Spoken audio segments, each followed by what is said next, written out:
Naniniwala ba kayo sa sukob o yung sabay na pagpapakasal ng magkadugo na paniniwala ng iba?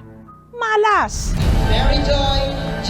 Lipuman. Mahigit 100 pares ang nagpahayag ng kanilang pagmamahalan sa kasalang bayang ito sa Nara, Palawan. Kabilang na sina Charlette at Bonifacio. Yun talaga ang pinakamasaya na kahit na wala na kaming tatay, kasama pa rin namin yung nanay namin nang ikinasal po kami.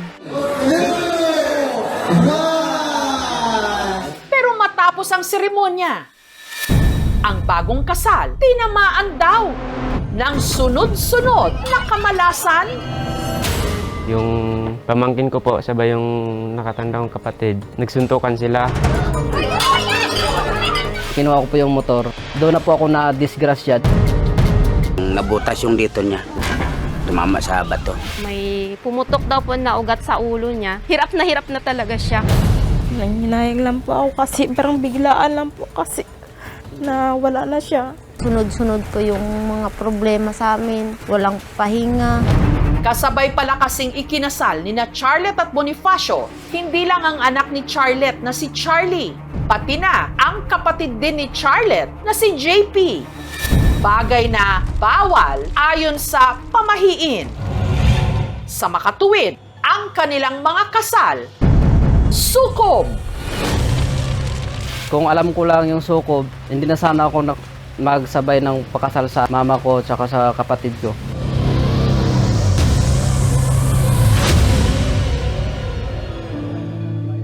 Sampung taon nang magkarelasyon sina Charlette at Bonifacio. Kaya nung nalaman nilang may gaganaping kasalang bayan, Nagpalista po kami kaagad kasi nag-ano po kami na wala na po yung babayaran. Magkakapilido kayo, di ba masama yan? Hindi naman po kami naniwala sa ganun na. pero hindi lang pala sila ang nagpalista sa kanilang pamilya. Kasabay po namin yung anak ko po sa pagkadalaga po at saka yung kapatid ko po na si JP po. Umayaw ako na una kasi bata pa kami. Wala pa namang birth certificate yung anak ko. Gusto ko i-ano ko na po yung anak ko na alulor para paglaki po nila, hindi na po kayo problema. Naki-ano lang po kami sa kapatid ko na isama na lang namin yung handa namin kasi nga walang pira. Pero bago pa man ang kasal, nagkaroon na ng kung ano-anong aberya. Nariyang si Bonifacio, nahirapang makahanap ng magkakasya sa kanyang wedding ring. Kahit anong sukso ko, walang may magkasya. Naaksidente pa sila ng kanyang misis na si Charlette sa motorsiklo. Bigla po na outbalance, natumba po yung motor. Sina JP at Cherry naman, Lagi po kami nag-aaway tsaka nagsusungitan po kami. habang sina Charlie at Brenda may nalabag daw na isa pang pamahiin. Nasukat kasi ni Brenda ang susuotin niyang trahe de boda. Bakit daw sinukat-sukat ko po? Bawal daw. Sa isip ko, sa pelikula lang po yan na nag-ganon-ganon. Sabi ko, sige, isukat mo yan para pagdating doon sa oras na kasal po namin, hindi na po makaparinta ulit. Pagsapit naman ng mismong araw ng kanilang kasal, ang mga bride muntik namang hindi umabot sa seremonya. Na-late po kami nung araw ng kasal dahil po sa pag-aayos. Medyo kinabahan po kasi sabi namin tanghali na wala pa sila. Inisip namin na baka nasiraan na or anong nangyari.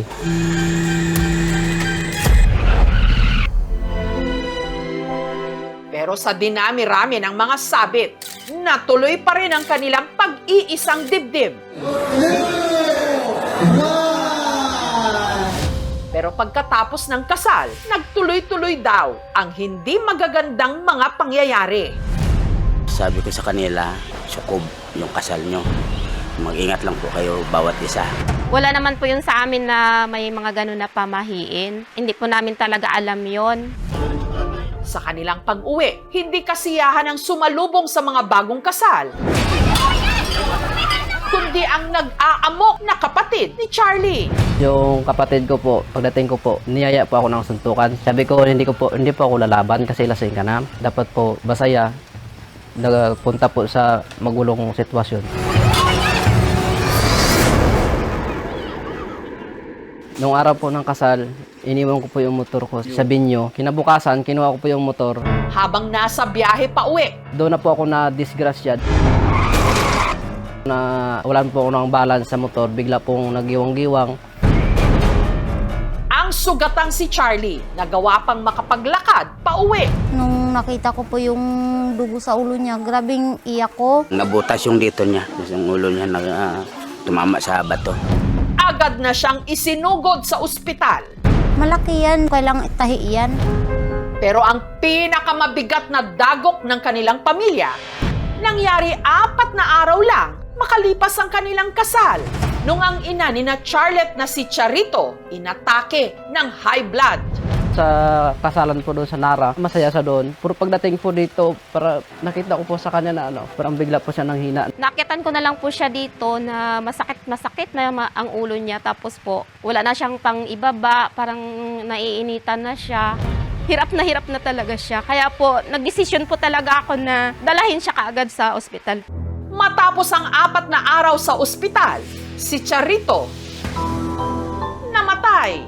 May pumutok daw po na ugat sa ulo niya dahilan ng kanyang pagkamatay po. Naniniwala po ako na totoo po yung sukob. Kasi po, sunod-sunod po yung mga problema sa amin. Walang pahinga. Kung alam ko lang yung sukob, hindi na sana ako magsabay ng pakasal sa mama ko at sa kapatid ko. Pero totoo ba ang sukob?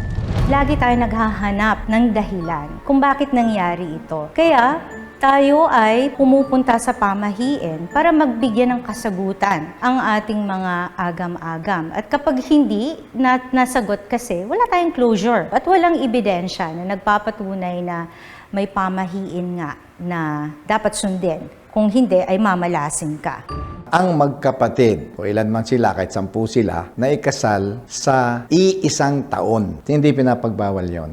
Kasi nga, bakit namin ipapagbawal? Diba? Gusto magpakasal, nag-iibigan naman. Sa huli, naniniwala sina Charlotte na ang nagsakripisyo para di umano maputol ang sumpa ang kanilang ina na si Charito. Dahil sa kanyang kamatayan, siya po yung naisip ko na sumalo ng lahat ng sinasabi nilang sukob po. Sana ito na to yung last na pagsubok na dumating sa amin. Wala nang ibang mga trahedyang mangyari. Hindi tamang nakokontrol tayo ng kung ano-anong mga paniniwala. Kahit pa sabihin na wala namang mawawala kung susundin ang mga sinaunang pamahiin. Pero makapangyarihan din ang ating isipan. Kung ayaw mong mangyari, huwag nang isipin pa at paniwalaan. Thank you for watching, mga kapuso. Kung nagustuhan niyo po ang videong ito, subscribe na sa GMA Public Affairs YouTube channel. And don't forget to hit the bell button for our latest updates.